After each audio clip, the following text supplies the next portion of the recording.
Okay. So, Leviticus 8 through 10. I hope everybody did the homework. So I kind of was looking through chapter 8, and I want to start with verse 4. Leviticus 8 verse 4 says, "So Moses did as the Lord commanded him. And the congregation was gathered together at the door of the tabernacle of meeting. And Moses said to the congregation, 'This is what the Lord commanded to be done.'"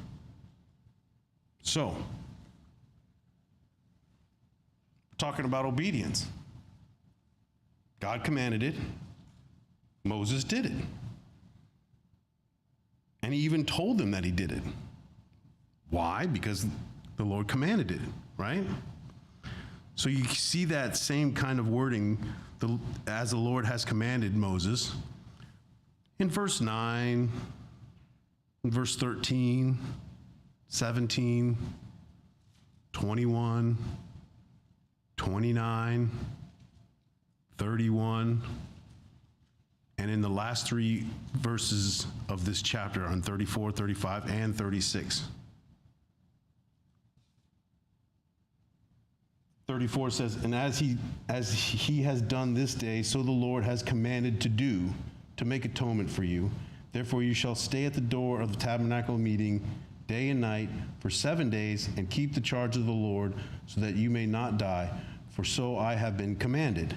So Aaron and his sons did all the things that the Lord had commanded by the hand of Moses. So 7 days to consecrate the priests,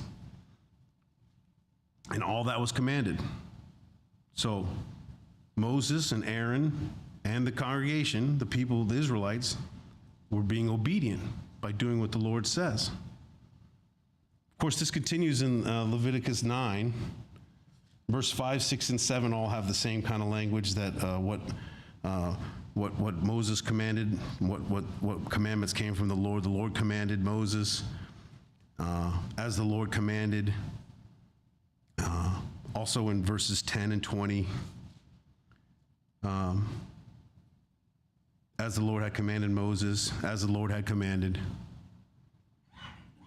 So we're getting a lot of the same idea, that the Lord commands it, they obeyed it, right? Which brings us up to the end of chapter 9, where we have this miracle. It is a miracle. Verse 23 we'll start at. "And Moses and Aaron went into the tabernacle meeting and came out and blessed the people. Then the glory of the Lord appeared to all the people. And fire came out from before the Lord and consumed the burnt offering and the fat on the altar. When all the people saw it, they shouted and fell on their faces." So the glory of the Lord appearing to all the people was a promise that was made back in verse 4. Chapter 9, verse 4 says,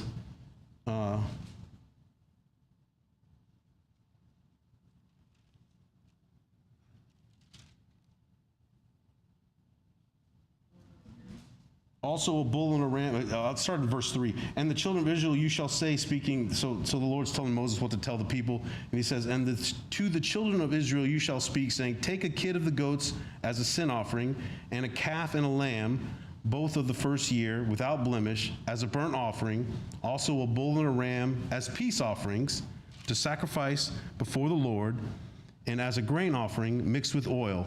For today the Lord will appear to you." So there it is.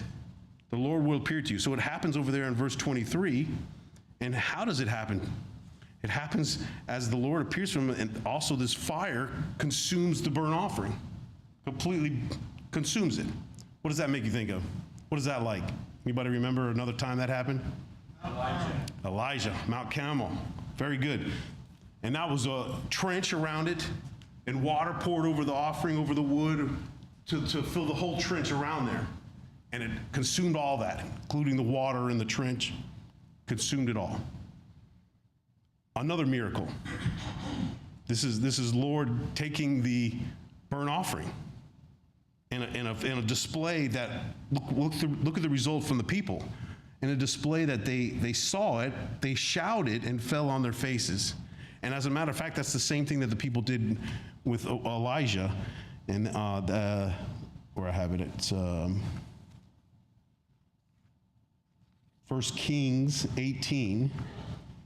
Yeah, let's go over there. 1 Kings 18, 38 and 39.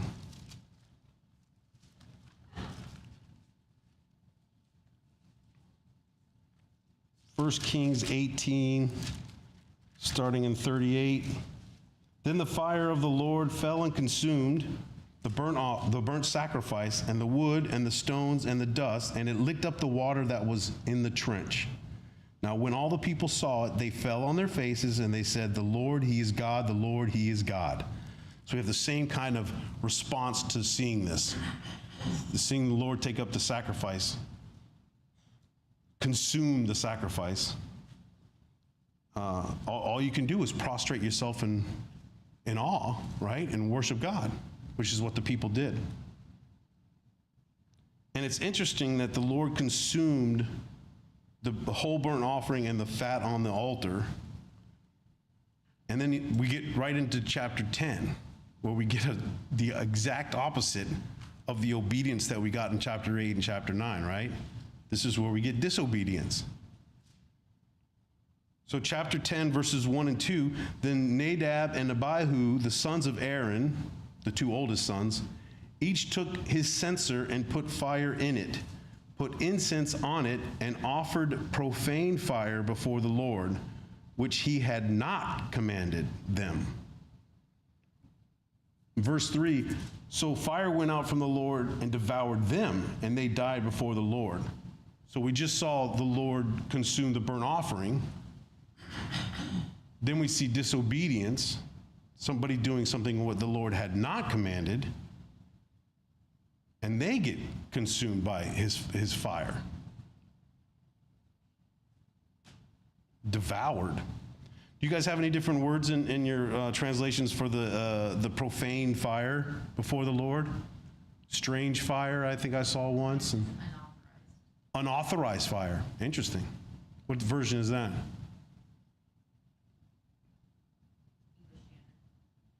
English Standard. It certainly was unauthorized based on the way God responded to it. I think it all comes down to that next phrase, that which he had not commanded them. Right? Well, that's what made it strange. That's what made it strange. Unauthorized, right? Because he had not commanded them to do that. I don't know exactly how he didn't command them to do it, but he didn't. If they had done what he had commanded, it would have been accepted, and they wouldn't have been devoured by the Lord. Well, that's the thing. He told them where they should get their fire. Right. And they didn't get it from there. So is where they got the fire from? Maybe the kind of incense that they had mixed, maybe wasn't the authorized correct proportions of the different spices to make the incense. Well, it seems to me that it's where they got the fire. It wasn't the incense itself. It was where they got the fire to burn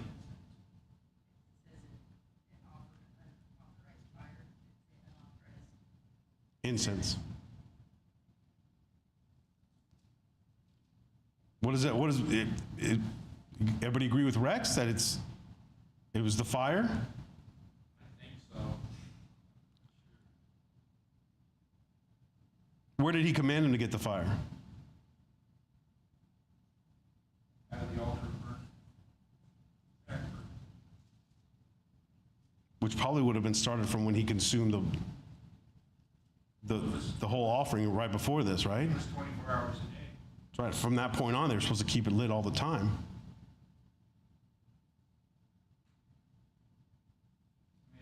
I mean, as many sacrifices as were being made, they probably wanted to have more than 24 hours in their day so they could get them all taken care of.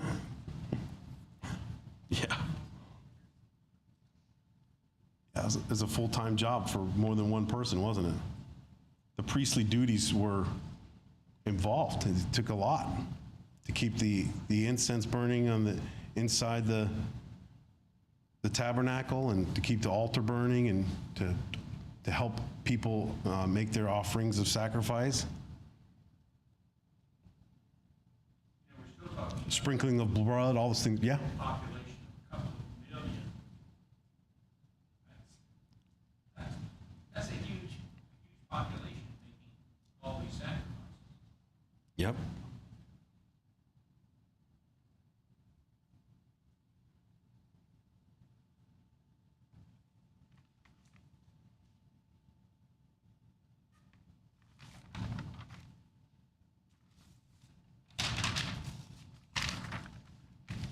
So, what popped out to me about all of the commandments from God came from Deuteronomy 18, I believe it was. Is that where it was?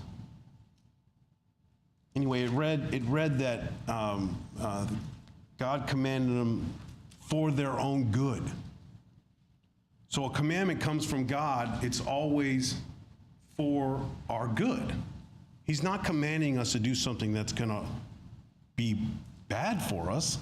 It's always for our good. So the Israelites were given all these commandments for their own good. And last week, Eric was trying to get across something that was hard for me to understand, but we talked about it afterwards, and I kind of started getting it a little bit more. When you first think of the word sacrifice, you think of giving up something. But in actuality, the sacrifices gained them something. It was good. It was good for them. It was to their benefit, not their cost. And to have that attitude is probably the best attitude to have about offering something to God, right? You're offering your best, the first fruits, right? And it's not I'm giving up my best stuff. It's I'm giving God my best stuff. I'm giving God the best of me, right? And I think that Rex was trying to touch on that last week too, with when he was talking about Cain and Abel. And I kind of looked at that a little bit more this week because of what he had said. And I kind of get the impression, have you ever noticed that it says that he gave fruits, but it doesn't say first fruits? It talks about, let's go over there, Genesis. What do I have there? Genesis 4, verses 3 and 4. Genesis 4, verses 3 and 4 reads, "And in the process of time it came to pass that Cain brought an offering of the fruit of the ground to the Lord.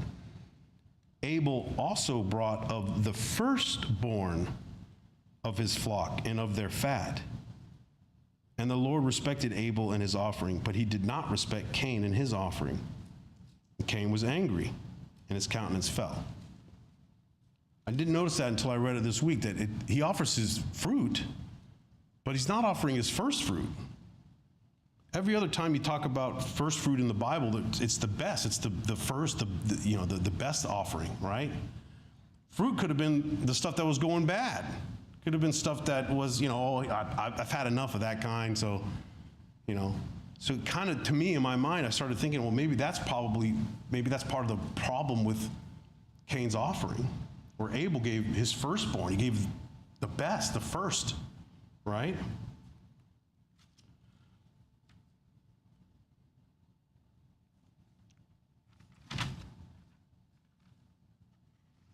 Well, the firstlings of the flock always belong to God. Right. They were always God. And that is even before he made that claim to the Israelites, right? This is happening, Cain and Abel. We don't know of anything that was told to Adam or Cain or Abel about how they should offer, what they should offer. But we do know that later on, his firstborn was the requirement of the offering, right? It was a firstborn and a without blemish. Well, it was, but the offering of the firstborn, it's going to be required by the law later. We were talking about it earlier, all the different offerings that they had. And that really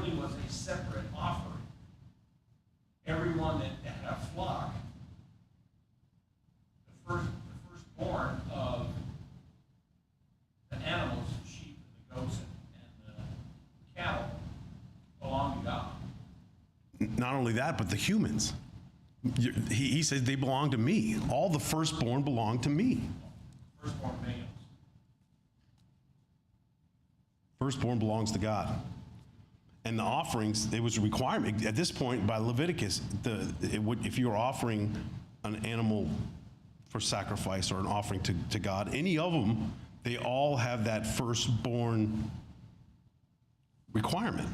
I don't think that's true. Okay. Maybe it's not.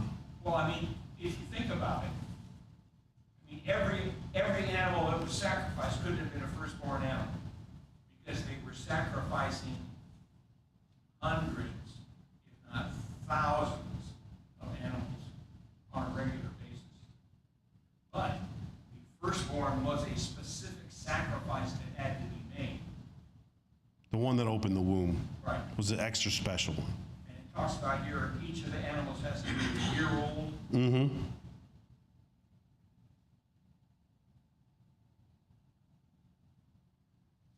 So let's talk more about obedience versus disobedience. That's kind of where my study went.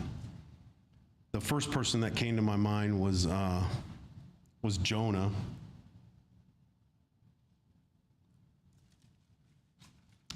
Jonah, in Jonah chapter 1,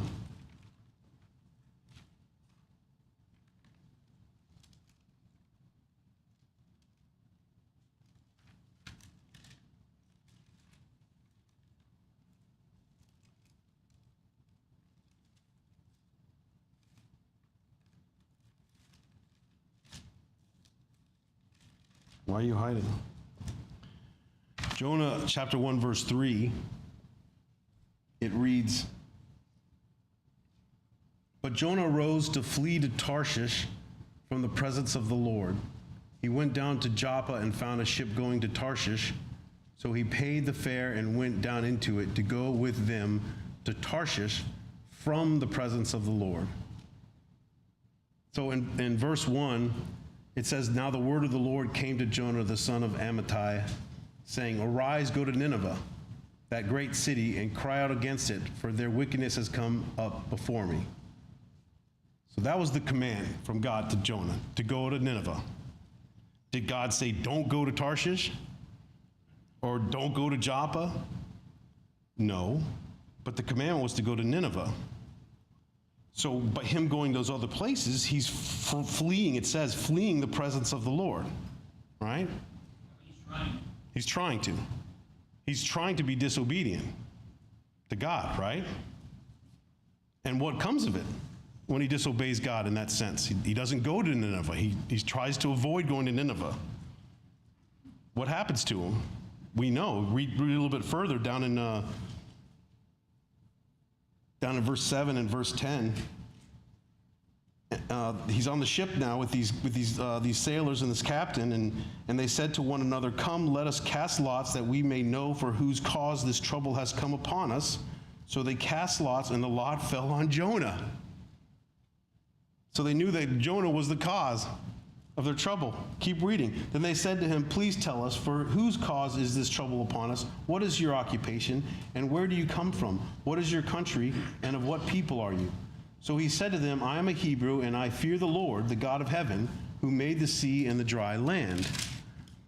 In verse 10, "Then the men were exceedingly afraid and said to him, Why have you done this? For the men knew that he fled from the presence of the Lord because he had told them." Then they said to him, "What shall we do to you that the sea may be calm for us?" For the sea was growing more tempestuous. And he said to them, "Pick me up and throw me into the sea, that the sea will become calm for you. For I know that this great tempest is because of me." So he told them he was fleeing from the presence of the Lord, and they like that's what they. What are we going to do? What should we do then? Throw me overboard, and everything will get better for you guys. So he's coming around now. He's starting to obey the command. He's like, well, I know I caused this problem because I'm fleeing from God, right? And he does end up going to Nineveh. So he does do the command. But at first, he's kind of rebelling, right? He's kind of disobeying, trying to do it his own way, right? And that's why it came to my mind about doing what the Lord commanded, because the Lord didn't specifically tell him not to do the things that he did, but he was trying to circumvent the commandment of the Lord, is the idea in my mind.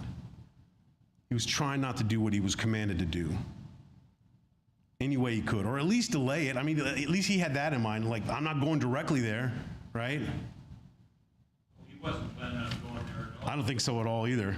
I think by this time when the storm's getting bad and these sailors are saying, "Is this because of you?" And, yeah, it's starting to click. We understand Jonah knew what God was going to do, and he didn't want to have any part of that. He didn't want them forgiven. He didn't want to go to Nineveh. Exactly. He didn't want to do what he was commanded to do by God. You're touching on exactly what I'm getting at. Just because he didn't want to do it doesn't mean that God didn't command it. And just because he didn't understand why it was good, because God's commandments are always for our good, right? So God commanding Jonah to do this is for our good, for Jonah's good as well. Well, it certainly was for the Ninevites' good. That's right.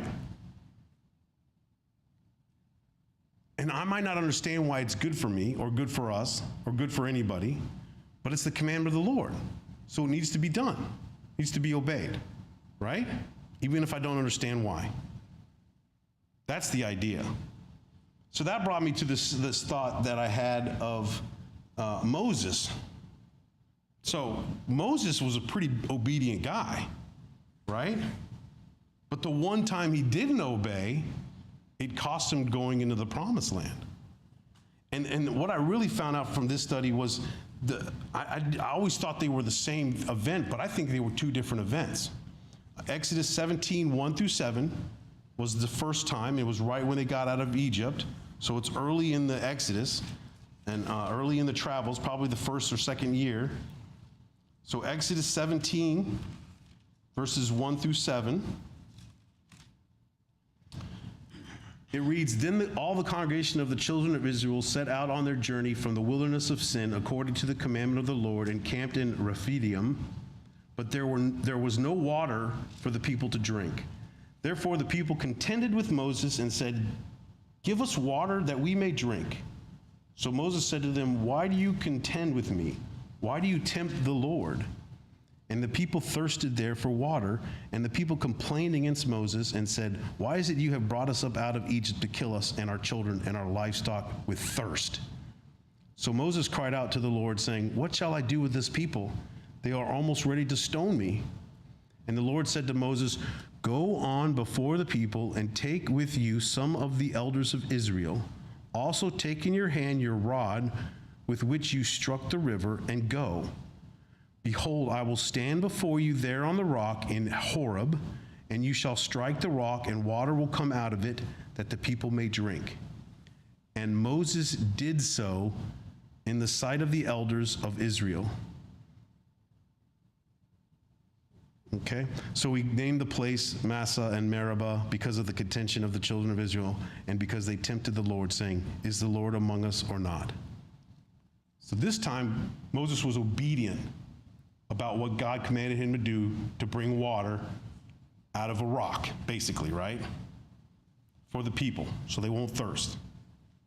Now, let's go over to the second time this happens, in Numbers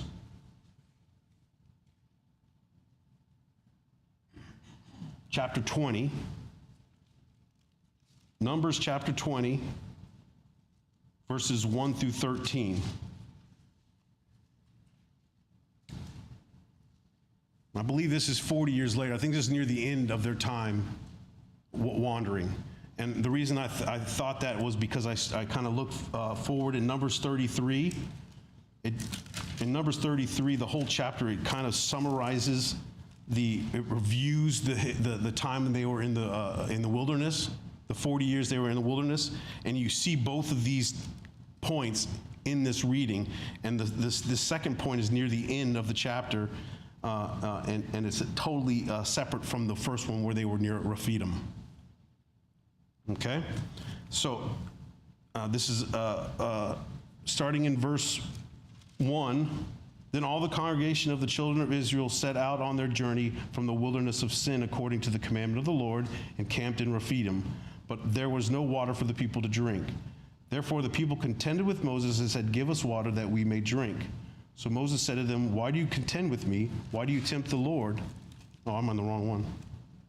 That was the other one I read. Sorry. Yeah, Numbers 20. Sorry. Numbers 20 and verse 1. Then the children of Israel, the whole congregation, came into the wilderness of Zin in the first month, and the people stayed in Kadesh, and Miriam died there and was buried there. Now there was no water for the congregation, so they gathered together against Moses and Aaron. And the people contended with Moses and spoke, saying, "If only we had died when our brethren died before the Lord. Why have you brought us the assembly of the Lord into the wilderness, that we and our animals should die here? And why have you made us come up out of Egypt to bring us to this evil place? It is not a place of grain or figs or vines or pomegranates, nor is there any water to drink." So Moses and Aaron went from the presence of the assembly into the door of the tabernacle of meeting, and they fell on their faces, and the glory of the Lord appeared to them. Then the Lord spoke to Moses, saying, "Take the rod, you and your brother Aaron, gather the congregation together. Speak to the rock before their eyes, and it will yield its water. Thus you shall bring water for them out of the rock, and give drink to the congregation and their animals." So Moses took the rod from before the Lord, as he commanded him. So far, so good, right? And Moses and Aaron gathered the assembly together before the rock, still obeying, still following the commandment. And he said to them, "Hear now, you rebels, must we bring water for you out of this rock?" Uh-oh. Then Moses lifted his hand and struck the rock twice with his rod. Yikes. And water came out abundantly, and the congregation and their animals drank. So, right there, he disobeyed. Who got the glory? He not only took the glory, but he didn't do it the way God told him to do it. He didn't tell him to strike the rock. He strikes the rock twice, kind of remembering, I'm thinking he's remembering the first time, and he struck the rock once that time, and this is the second time, so, right? What? And you're taking glory from God, saying that, why do we have to bring water for you, right? Why does God have to bring water for you? That's the question. But he didn't ask that. He asked we. We must be Moses and Aaron. Right? God still did what he told Moses he was going to do, was bring water. But what does he say next in verse 12? Then the Lord spoke to Moses and Aaron, "Because you did not believe me, did not follow my commandment, you did not hallow me in the eyes of the children of Israel, you hallowed yourself. Therefore you shall not bring this assembly into the land which I have given them." As far as I can tell, this is the time Moses disobeyed with a little bit of arrogance and, right? Yeah, maybe he's frustrated because of the children of Israel, of course. I mean, this is over and over and over again. This is happening, during this time, right? This 40 years we're wandering in the desert. They're constantly complaining. Where's the food? Where's the water?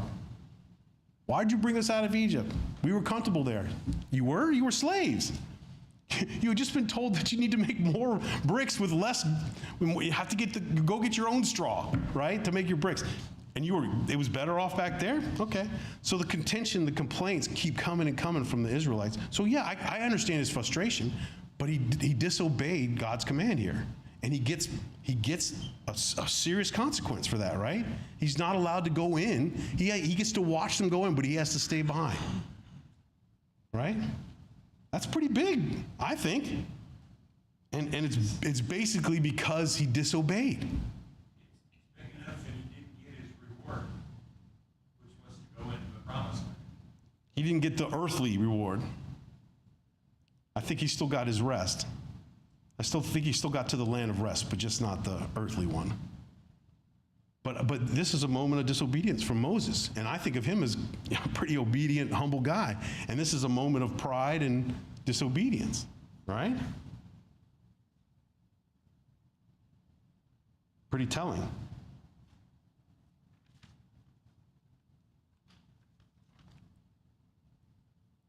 I also thought about the case of the Israelites under Joshua. In Joshua 7, you guys remember this one? They're facing Ai. How do you say that? How do you say that city? Ai? Okay. Joshua 7. In verse 1, it says, "But the children of Israel committed a trespass regarding the accursed things. For Achan, the son of Carmi, the son of Zabdi, the son of Zerah, of the tribe of Judah, took of the accursed things. So the anger of the Lord burned against the children of Israel." Do you remember why it was accursed things? Remember why it was a trespass? They were commanded not to take that stuff, not to take anything. And he took some and buried it, right? And so what happens next? And in verses 6 through 9, did Joshua, they go against Ai and they get turned away, they lose. And then in verse 6, then Joshua tore his clothes and fell to the earth on his face before the ark of the Lord until evening, he and the elders of Israel, and they put dust on their heads, so they're mourning, like, why do we lose? And Joshua said, "Alas, Lord God, why have you brought this people over the Jordan at all to deliver us into the hands of the Amorites to destroy us? Oh, that we had been content and dwelt on the other side of the Jordan. Oh Lord, what shall I say when Israel turns its back before the enemy? For the Canaanites and all the inhabitants of the land will hear it and surround us and cut off our name from the earth. Then what will you do for your great name?" Right? I love the way the Lord answers them. So the Lord said to Joshua, "Get up. Why do you lie thus on your face? Israel has sinned, and they have also transgressed my covenant, which I commanded them. For they have even taken some of the accursed things and have both stolen and deceived, and they have also put it among their own stuff. Therefore the children of Israel could not stand before their enemies, but turned their backs before their enemies, because they have become doomed to destruction. Neither will I be with you anymore unless you destroy the accursed from among you. Get up, sanctify the people, and say, sanctify yourselves for tomorrow, because thus says the Lord God of Israel."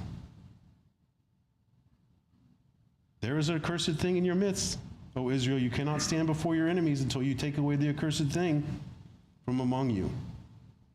And then we find out that Joshua goes and finds the stuff, who did it, and he corrects it, right? But Joshua went right back to the same complaint. We disobeyed. Why did you bring us here? Right? Why you didn't let us win against Ai? Why? Complaint, right? Sin in the house. That's right, there's sin. They did something that God did not command.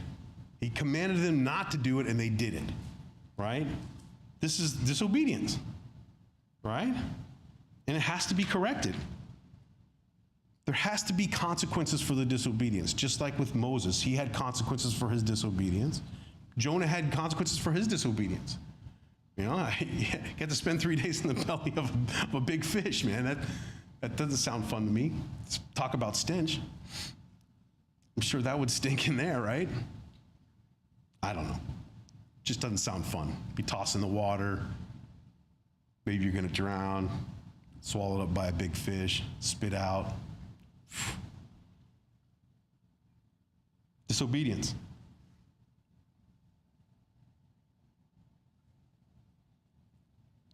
So another big time disobedience was mentioned in the scripture, the Old Testament, is with Saul, King Saul.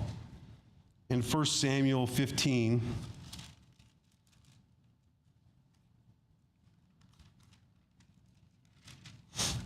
and I think I'll start with verse 10, because that sums it up right at the beginning.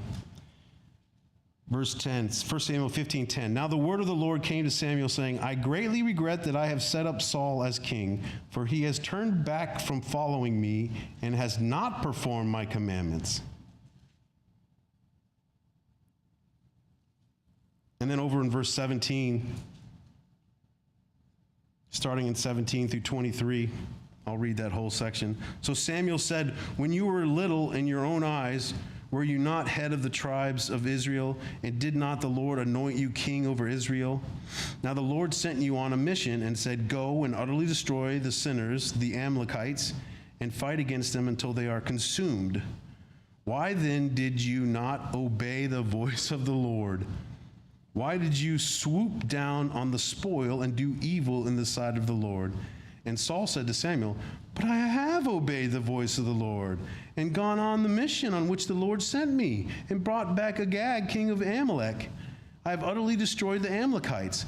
But the people took the plunder, sheep and oxen, the best of the things which should have been utterly destroyed, to sacrifice to the Lord your God in Gilgal. Oh, good intentions. They took that stuff to sacrifice to the Lord? Oh. So Samuel said, has the Lord as great delight in burnt offerings and sacrifice as in obeying the voice of the Lord? Behold, to obey is better than sacrifice, and to heed than the fat of rams. For rebellion is as the sin of witchcraft, and stubbornness is an iniquity and idolatry, because you have rejected the word of the Lord. He also has rejected you from being king. So Saul, this wasn't the first time he disobeyed, but this is basically the last time, last straw. God says in verse 10 that he's too many tries. I'm not gonna be behind him as king anymore. I'll reject him as king because he disobeyed. In that section in there, we're talking about burnt offerings in Leviticus, and what does it say? It says obeying the voice of the Lord is way more important than all those burnt offerings, those sacrifices. The problem is rebellion, disobedience, right? Huge one right there, huge consequences. So I'm going to get back to Leviticus, the chapter 10 that we were in. We just heard about the disobedience of Nadab and Abihu in the beginning of the chapter, and then they're devoured by the Lord, and then they're taken out by relatives, and then you read later in the chapter, and this, I need your guys' help with this because I don't quite understand it. I have some thoughts on it, but I want to get more of a sense of what's going on here. And I'm talking about the section from verse 16 through the end of the chapter. And I'll read it. Then Moses made careful inquiry about the goat of the sin offering, and there it was burnt up. And he was angry with Eleazar and Ithamar. Those are the two younger sons of Aaron who are now doing the priestly duties with Aaron. The sons of Aaron who were left, saying, why have you not eaten the sin offering in a holy place, since it is most holy, and God has given it to you to bear the guilt of the congregation, to make atonement for them before the Lord? See, its blood was not brought inside the holy place. Indeed, you should have eaten it in a holy place, as I commanded. And Aaron said to Moses, look, this day they have offered their sin offering and their burnt offering before the Lord, and such things have befallen me. I think he's talking about losing his two sons. Such things have befallen me, right? If I had eaten the sin offering today, would it have been accepted in the sight of the Lord? So when Moses heard that, he was content. What's going on here? So obviously the command was to eat the portion for the priests of the goat, right? The sin offering, the goat of the sin offering. They were supposed to eat it in a holy place, right? But they didn't. The priests didn't eat it. And when Moses talks to him about it, what does Aaron say? He says we've already eaten sin offerings today. That's right. Are we supposed to keep eating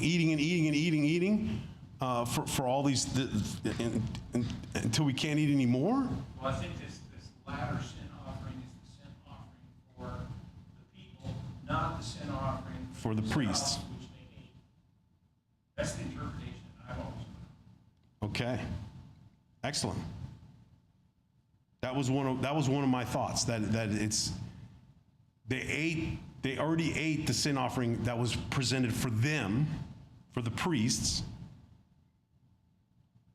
So they don't need to eat the sin offering that was presented for all the people. Right? Or they couldn't eat the sin offering that was offered for the people because they already ate. Right? And nobody else could eat it except them. That's right. And was it disobeying for them not eating it? That's the question. We're talking, there's obedience going on here, right? Disobedience and stuff like that going on here. So was it disobeying God by not eating their portion that was a part of the goat of the sin offering for the people? They burned it all up. I mean, like, since they didn't get burned, well, God didn't burn them, so then it wasn't disobedience. Okay. Obviously, there's something else going on because Moses is content from what Aaron tells him. What's going on there? Well, number one, I think Moses gets really upset in verse 16 with Eleazar and Ithamar, probably as a reflex.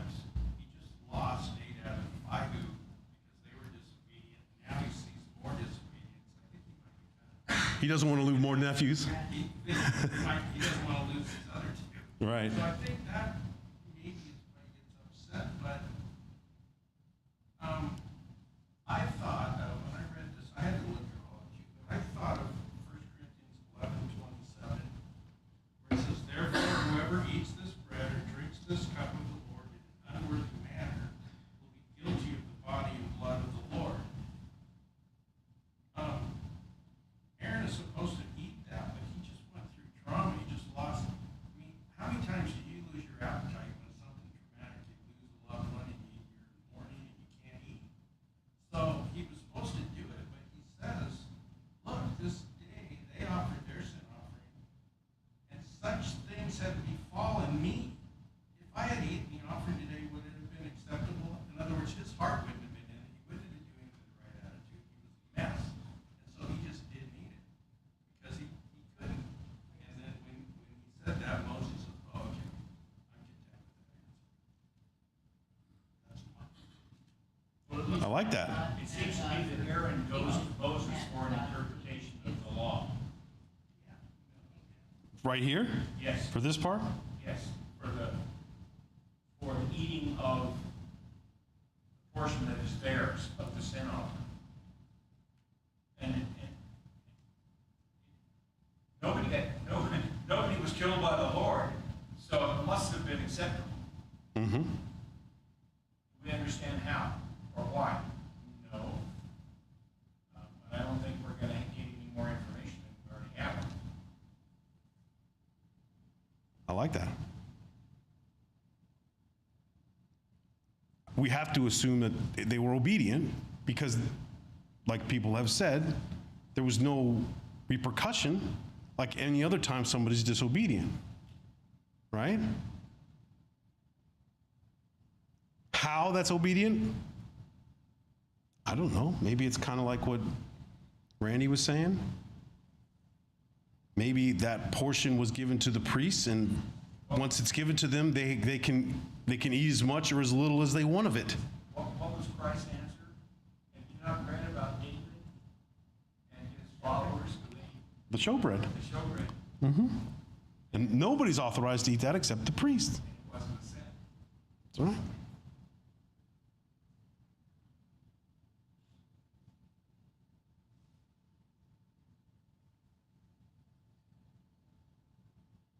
That kind of gets to the New Testament ideas that I got about disobedience. Because you get to the New Testament, we start with Romans 11. Let's go to Romans 11.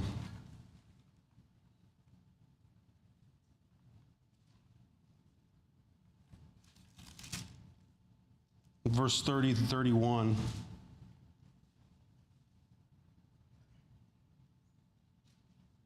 For as you were once disobedient to God, yet have now obtained mercy through their disobedience, even so these also have now been disobedient, that through the mercy shown you, they also may obtain mercy. So I know I'm disobedient. But here it's talking about God's mercy is greater than my disobedience. Isn't that wonderful? Yeah, and sometimes my disobedience is bringing mercy to me and others. Through that disobedience, because I'm learning from it. That doesn't mean you should continue to be disobedient. Exactly. But my understanding of my disobedience allows me to understand God's mercy about it. Well, it allows you to repent. Yes, and yep, exactly. Godly repentance is 2 Corinthians 7, right? Godly sorrow, right? So Hebrews 4 verses 6, what does that one say? Anybody remember? Come on, I know you got it memorized. What? Hebrews 4 verse 6. Since therefore it remains that some must enter it, and those to whom it was first preached did not enter because of disobedience, again he designates a certain day, saying in David, today, after such a long time, as it has been said, today, if you will hear his voice, do not harden your hearts.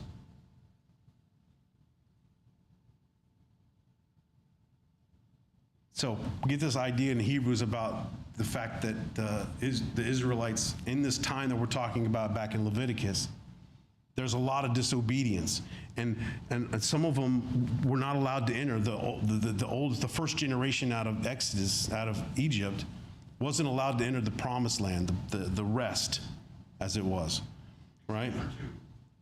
Except for two. And who were the two? Joshua and Caleb, right? Because of their obedience, they got to go in. But everybody else, because of their disobedience, they did not enter. Including Moses and Aaron.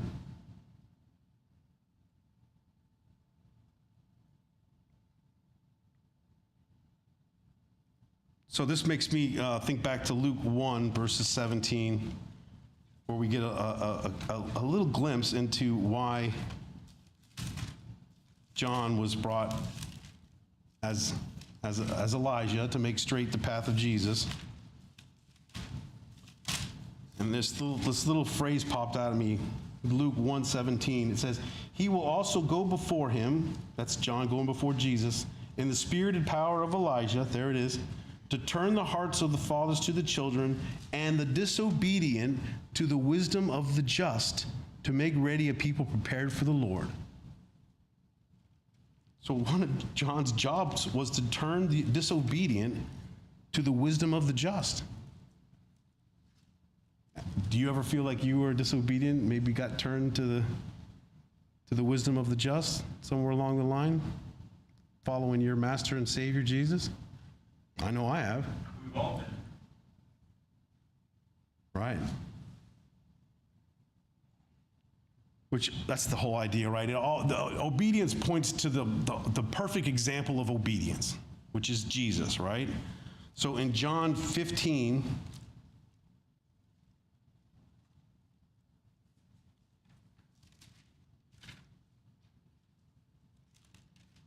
verses 9 through 17, Jesus says, as the Father loved me, I also have loved you. Abide in my love. If you keep my commandments, you will abide in my love, just as I have kept my Father's commandments and abide in his love. The things I have spoken to you, that my joy may remain in you, and that your joy may be full. This is my commandment, that you love one another as I have loved you. Greater love has no one than this, than to lay down one's life for his friends. You are my friends if you do whatever I command you. No longer do I call you servants, for the servant does not know what his master is doing, but I have called you friends, for all things that I heard from my Father I have made known to you. You did not choose me, but I chose you and appointed you that you should go and bear fruit, and that your fruit should remain, that whatever you ask the Father in my name, he may give you. These things I command you, that you love one another. Back the chapter before in chapter 14 and verse 31, this is the perfect example of Jesus. What does he say there? He says, "But that the world may know that I love the Father, and as the Father gave me command, so I do." As the Father gave me commandment, so I do. There it is. God commanded it. We do it, right? That's obedience. Any thoughts, questions, concerns, criticisms, critiques? What's your assignment for next week? Next week, what's that? Read some more. Read some more, that's right. I think next week I'm going to focus on atonement and blood. So it's most important to read the middle two chapters, 16 and 17, I believe they are. Let me make sure.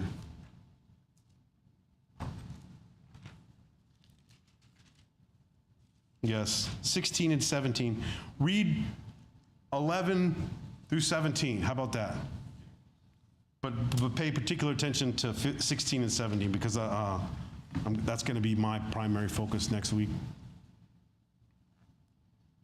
All right. Thank you.